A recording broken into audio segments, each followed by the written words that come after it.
여러분 안녕하세요.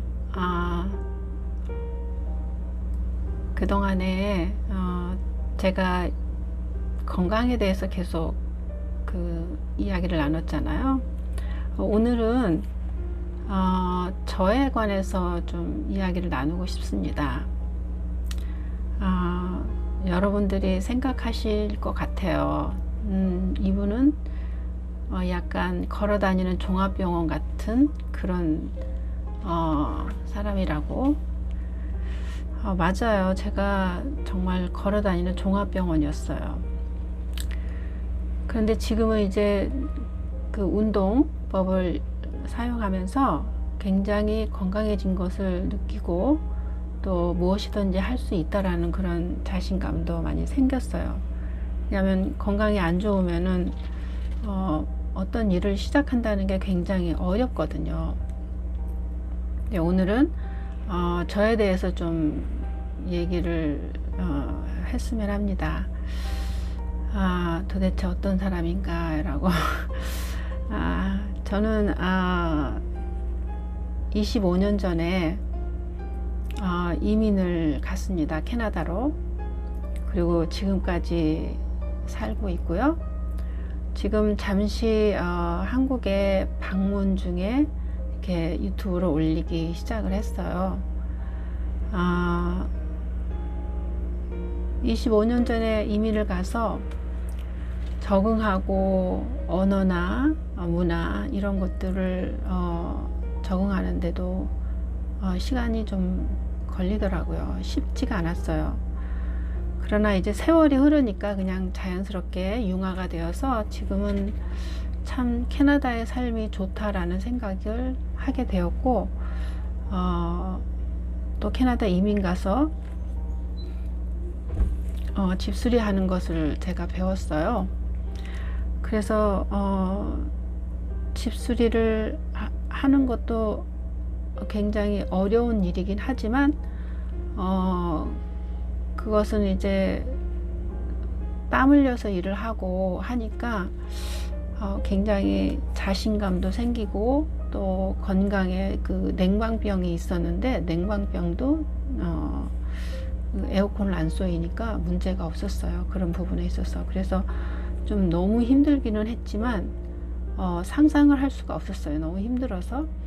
그렇지만 에어컨을 쏘이지 않고 일을 하니까 그런대로 괜찮았던 것 같아요. 몸에는. 그렇지만 이제 안 하던 일을 하니까 굉장히 몸이 아프고 막 목도 꺾어서 일을 해야 되고 무릎도 구부려서 일을 해야 되고 허리도 구부려야 되고 그래서 처음에는 안 하던 일을 하니까 무릎에 물이 차기도 하고 그래서 병원에 갔더니 절대로 무릎을 구부리지 말라는 말을 선생님이 하셨어요. 그런데 구부리지 않고 어떤 일이든지 할 수가 없잖아요. 그래서 이제 너무 무리하지 말아야겠다 하고서 사람을 좀 이렇게 많이 고용을 했죠.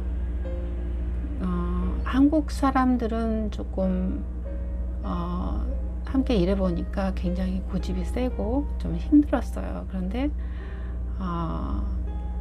차이니스나 저기 베트남, 그러니까 비엔남 그런 분들은 조금 성실하고 굉장히 하라면 그래도 하라는 대로 이렇게 일을 하는 걸 보고 참 괜찮았었어요. 그래서 그런 분들을 좀 하이에서 일을 같이 하고 집을 수리하는 데는 워낙에 이제 집이 올드이다 보니까 56년도 요때 지어진 집들이라 안과 밖을 다 수리를 해야 했어요. 그래서 집을 하나 사면은 그냥 다 벗겨내고 다시 싹 씌워야 되는 그런 집수리이고요. 그래서 지붕에서부터 뭐 어떤 경우는 뭐 창도 다 갈아야 되고 계단도 갈아야 되고 뭐 드라이브웨이 그 차고 이런 것까지도 다 해야 하는 그런 아주 오래된 집들이었어요. 그 집수리를 하였는데 그렇게 해서 집을 팔기도 하고 또 렌팅을 하기도 하고 하는데, 거기에서는 렌트 하는데 굉장히 렌트비가 비싸서 집수리 해가지고 렌트비 받는 것도 괜찮아요. 그런 렌트 수입이 괜찮다고 생각이 들어요.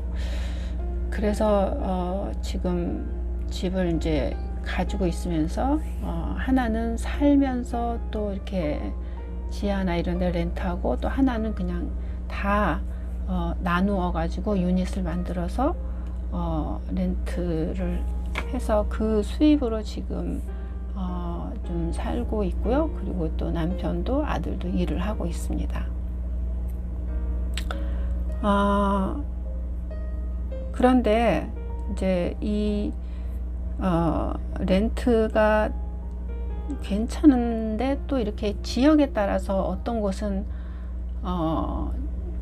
물론 한국도 마찬가지예요. 외곽으로 갈수록 렌트 하기가 조금 어렵고, 그런데 위치가 좋은 데는 렌트비도 좋고, 그리고 렌트 수요도 굉장히 많습니다. 그래서 인터넷에 올려놓으면은 한 2시간이면은 정말 30-40통의 그 이메일이 들어와요. 그래서 그 집에 관한 것을 막 묻고, 이제 언제 계약하러 오겠다 뭐 이런 메시지를 많이 보내주거든요. 그러면 거기에 맞춰서 이제 답장을 해주고, 그래서 이제 집도 보여주고 그러는데, 거기서는 여기서 하고 좀 다르게, 여기는 보증금이라는 게 있는데 거기는 보증금이 없습니다. 그냥 첫 달치하고 마지막 달치 그렇게 렌트비를 내고 이사 들어와서 살아요. 그러면 이제 만약에 띄어먹거나 그러면은 어떻게 하냐 궁금하실 것 같은데, 거기에서는 만약에 렌트비를 띄거나 안 내서 문제가 되면은 일단 크레딧에 크게 문제가 됩니다. 크레딧은 직장을 갖거나 또는 집을 사거나 또 렌트를 해서 살거나 또 차를 사거나 할 때 반드시 이 크레딧을 다 요구를 합니다. 회사에서도 마찬가지고. 그래서 렌트를 낼 때는 반드시 너의 크레딧을 가져와라. 그리고 잡레러라고 해서 회사 내에서 그 고용주가 이 사람은 어떤 사람이다, 어떤 일을 하고 또 어떤 회사이고 또 시간당 얼마를 받고 뭐 월급이 얼마고 1년 연봉이 얼마고 이런 것들을 다 써가지고 그 사람 쓴 사람의 그 사인까지 다 이렇게 해서 그걸 잡레러라고 하는데, 그거하고 크레딧 체크하고 그렇게 가져오라고 그래요. 그래서 그걸 보고 크레딧 점수가 괜찮고 이런 사람들을 고르기 때문에 위치가 좋은 데는 그렇게 잡이 좋은 사람들, 그러니까 직업이 좋은 사람들이 많이 와요. 그래서 렌트 내는데 문제가 없습니다. 그런데 이제 외곽 지역으로 가면 아무래도 수요가 없다 보니까 뭐 일을 하다가 뭐 일을 못 하거나 뭐 이렇게 되면은 이제 렌트비를 못 낼 수도 있는 상황이 오기도 하잖아요. 그런 경우가 전혀 없지는 않지만 위치가 좋고 그러면은 수요가 많기 때문에 이렇게 골라서 렌팅을 세입자를 구할 수가 있습니다. 그리고 또 이게 렌트비를 안 내면은 그 주인이 그 렌트비 안 낸 사람들의 그 이름을 올리는 사이트가 있어요. 그런 곳에 이름을 올려놓으면은 이제 렌트 낼 때 그 사이트를 열어보고 또 이 사람 이름이 혹시 거기 올라가 있는지 명단을 이렇게 보기도 합니다. 그래서 렌트비를 띄어먹거나 그러면은 다음에 집을 얻을 수가 없게 되겠죠. 그리고 거기서는 이제 월세, 그러니까 보증금이 없기 때문에 월세가 여기에 비해서 조금 높아요. 예, 단가가 좀 높고, 그렇게 우리나라는 뭐 한 달에 한 400 이렇게 낸다고 그러면은 굉장히 부담이잖아요. 그런데 거기에서는 이런 단독 하우스 뭐 이렇게 통째로 렌트를 하거나 그러면은 보통 300에서 500까지도 되고, 또 뭐 더 비싼 데는 뭐 800까지도 갑니다. 그렇기 때문에 여기보다는 렌트비 한 달에 그 수익이 조금 높습니다. 그리고 위치에 따라서 또 렌트비도 다르지만 또 집값도 많이 차이가 있어요. 그래서 집값이 아무래도 높은 곳은 렌트비를 좀 더 많이 받을 수밖에 없겠죠. 그래서 렌트 하는 것도 굉장히 좋고, 그래서 팔지 않고 그냥 렌팅으로 돌리는 경우도 있고,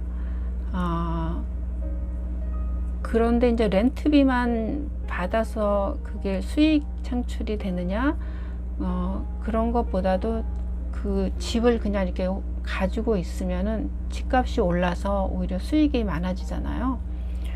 그런 부분을 보고서 투자를 하는 거지, 그냥 한 달 렌트비를 수익으로 생각해서 돈을 투자하고 그러지는 않습니다. 그냥 집을 가지고 있으면 좀 그 렌트비가 올라가기도 하지만 집값이 올라가기 때문에 그게 굉장히 수익에 좋다라는 것을 말씀드리고 싶고요. 그리고 집의 위치에 따라 집값이 비싸다고 하는데, 저희는 이제 학구는 좋은데 집의 그 가격을 얘기하자면은 A, B, C, D, E까지 있다면은 B하고 한 C 사이 그 정도 되는 것 같아요. 집값은 그런데 이제 학군이 좋아서 약간 저평가되어 있는 게 아닌가 하는 생각이 들어서 그 집을 사게 되었고, 그래서 이제 그런 장단점이 있어요. 투자 가치가 높은 데는 아무래도 투자금이 많이 들어가죠. 집값이 비싸니까. 대신 렌트비는 또 그만큼 받지 못하니까 그런 단점이 있기도 하고요. 그래서 집을 살 때는 항상 그 학군이 좋고 위치가 좋고 또 수요가 많은지 뭐 이런 것도 보고, 그렇게 해서 집을 사서 이제 수리를 해가지고 그렇게 렌팅을 하는 일을 하고 있습니다. 제 남편은 캐나다 포스트에 다니고 있고요. 아들은 건설 회사에 다니고 있습니다. 그래서 지금은 사는데 많이 안정이 된 것 같고요. 또 그래서 제가 이렇게 나와서도 그냥 좀 있다가 들어가도 조금 문제가 없는 그런 상태라고 할 수가 있습니다.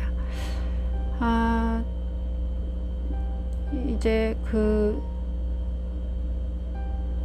다른 부분도 이제 말씀드리고 싶은데, 오늘은 여기까지만 말씀드리고, 또 이민 생활에 대해서 다음에 또 더 이야기를 나누도록 하겠습니다.